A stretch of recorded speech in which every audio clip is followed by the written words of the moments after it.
ser o lugar de discussão de uma eventual questão de ordem judicial, beleza? Não confunda domicílio de eleição, que é esse que a gente viu agora, com domicílio eleitoral. Domicílio eleitoral não tem nada a ver com domicílio de eleição. Domicílio eleitoral é o lugar onde você está registrado perante a Justiça Eleitoral para exercer os seus direitos políticos. Não tem nada a ver com a cidade que você mora ou com a cidade em que você trava relações jurídicas. É muito comum, por exemplo, que as pessoas morem em Salvador. Você tem pessoas do interior que moram em Salvador, que trabalham em Salvador, que mantêm relações jurídicas aqui, que estudam aqui, mas que mantém o seu domicílio eleitoral no interior. Então a pessoa viaja para o interior em período de eleição para votar. Às vezes a pessoa não tem nenhuma relação jurídica mais com aquela cidade, não tem mais parentes lá, não tem mais casa lá, não mantém comércio, não tem nenhuma relação de direito, mas mantém o seu domicílio eleitoral lá, por ser o lugar onde ela vota. Então não confunda domicílio eleitoral com domicílio de eleição. Domicílio eleitoral vocês vão ver mais para frente em direito eleitoral. Não tem nada a ver com o nosso assunto. Para a gente importa domicílio de eleição, que é o domicílio escolhido voluntariamente pelas partes para utilizarem-se como centro de discussões de uma eventual hipótese, de uma eventual circunstância litigiosa decorrente do objeto daquele contrato, daquele eventual contrato. Beleza, pessoal? Olha só, hoje a gente vai ficar por aqui. Se você quiser adiantar o seu estudo, a gente vai começar a abordar na próxima aula as temáticas referentes às pessoas jurídicas. É uma temática super importante também, certo? Sim, a gente vai tratar agora, inclusive, pessoal, registre aí no seu calendário. A nossa avaliação vai acontecer daqui a 1, 2, 3 semanas, no dia 21 de abril. Anote aí no seu calendário, 21 de abril é a data de nossa prova. Fique bastante atento, porque a nossa prova vai acontecer no horário regular de nossa aula e eu preciso que vocês estejam presentes. A gente vai ser uma prova em que vocês vão responder virtualmente, as questões vão ser questões objetivas, vocês vão responder. O próprio sistema vai registrar as respostas de vocês, vai enviar para mim. E a prova vai ser realizada no horário das nossas aulas. Inclusive, é minha pretensão continuar disponibilizando para vocês materiais, pontos de estudo, de apoio, registro de informações sobre a matéria e tudo, mas eu não pretendo fazer atividades de pontuação segregada, sabe? Eu acho que isso mais atrapalha do que auxilia. Vai ser um ponto para não sei o quê, 2 pontos para aquilo. Eu prefiro fazer as 2 avaliações regulares, cada uma valendo 10, com datas específicas, porque para isso não trazer mais atrapalhação para a gente do que embaraço, certo? Nós vamos ter o mesmo tempo de aplicação regular de uma prova na faculdade. O tempo geralmente é 100 minutos. O que, para fins da nossa abordagem e de prova, sendo que vão ser questões objetivas, dá tempo demais, dá tempo de sobra para você fazer sua prova em paz, sem agonia, sem correria, sem atrapalhação. Apenas se organize para no dia da prova, você estar organizado, certo?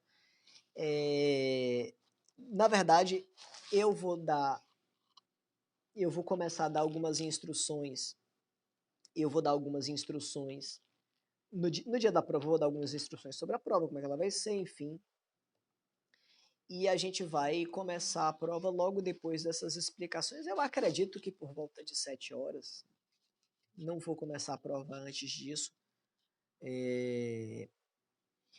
Então já fica isso de forma mais ou menos combinada entre a gente. Eu só quero realmente que vocês se organizem, que vocês se preparem para nesse dia vocês estarem plenamente estruturados para fazer essa avaliação e se organizem para estar presentes.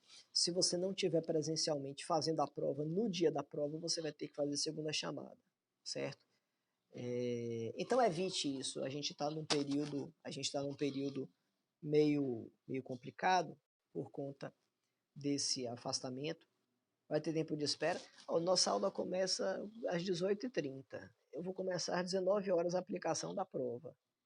Graças a Deus ninguém vai precisar pegar trânsito para chegar na faculdade, não vai precisar ficar quebrando o pau com o guardador de carro para estacionar o carro, não vai precisar. Não vai precisar. Eu vou começar a prova às 19 horas e vamos ter 100 minutos de prova. Qualquer situação que fuja disso, se a pessoa tiver condição de fazer, faz. Se não tiver, não faz. Enfim, eu tô trabalhando com um campo de flexibilidade bastante significativo, sabe? Acho importante. Melhorou o áudio? Estão vindo? E acho importante realmente que a gente se organize no sentido de estar com tudo bastante tranquilo, certo? Então percebam, a gente vai ter antes da nossa prova uma aula no dia 7 e uma aula no dia 14. Então a minha pretensão é trabalhar com vocês um último assunto que vai ser pessoas jurídicas. Então a gente trabalha pessoas jurídicas e fecha o nosso conteúdo, certo? Minha pretensão é fechar pessoa jurídica, que é o assunto da próxima aula, todo no próprio dia 7. Se eu não conseguir concluir todo no dia 7, eu pego dia 7 para falar sobre a pessoa jurídica e um pedacinho da aula do dia 14 para a gente concluir algum ponto. E no próprio dia 14, a gente vai fazer algumas abordagens de revisão para tirar dúvidas, ver alguns pontos. Eu vou sinalizar para vocês alguns pontos mais importantes para vocês darem uma olhadinha, enfim. E os pontos vão se encaixando de forma tranquila. Beleza? Se você quiser organizar os seus estudos de forma concatenada, eu sugiro que você dê uma olhadinha no nosso Código Civil. E é muito importante, façam a leitura do Código Civil. É muito importante vocês assistirem às aulas, vocês pegarem as anotações, mas façam a leitura do Código Civil. Façam a leitura do Código Civil. Ele vai ser extremamente importante para você entender os pontos que você está abordando, certo? Então a gente vai tratar, em linhas gerais, de 2 grandes blocos de temas para a nossa avaliação. O primeiro deles, a gente vai fazer uma abordagem sobre aqueles pontos iniciais, aqueles pontos preliminares que a gente viu sobre a Lei de Introdução às Normas do Direito Brasileiro, a LINDB. Então dê uma olhada na LINDB, naqueles pontos iniciais que a gente abordou. E você tem como liberar material de suporte. Eu já tenho liberado todos esses dias. Esses slides nada mais são do que material de suporte. E fazer as indicações que eu estou dando para vocês. Que a leitura do Código Civil, enfim. Esse é o material de suporte. Mas eu preciso que vocês façam a leitura da codificação. Eu preciso que vocês deem uma olhadinha em livros de direito civil, que vocês encontram facilmente na internet. Facilmente. Só fiquem atentos, pessoal. Fiquem atentos para não pegarem material de 2015 para trás. Isso que eu estou falando é muito importante. Se você estudar materiais de 2015 para trás, você vai estudar com material desatualizado que não serve para vocês. Vocês vão aprender coisas que já não são mais vigentes. Certo? Bom, e em relação ao código, a gente vai tratar de tudo até domicílio, certo?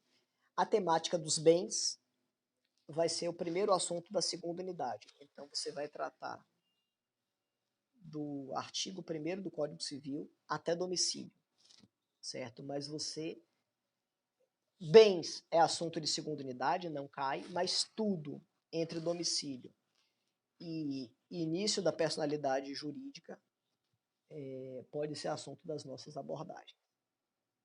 Beleza? Mas fique em paz, fique tranquilo. Eu tenho certeza que vocês vão fazer um estudo sistemático.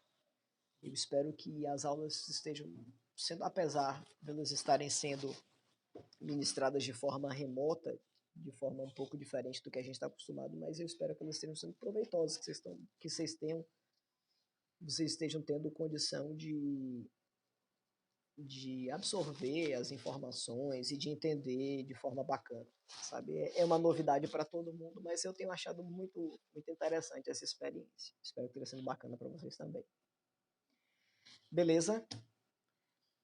De hoje para amanhã eu disponibilizo essa aula de hoje também. Já só o tempo de fazer o download da gravação e disponibilizo para vocês o link de acesso. Viu, pessoal?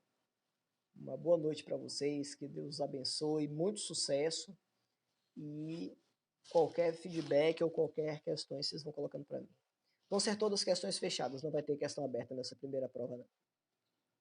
Viu?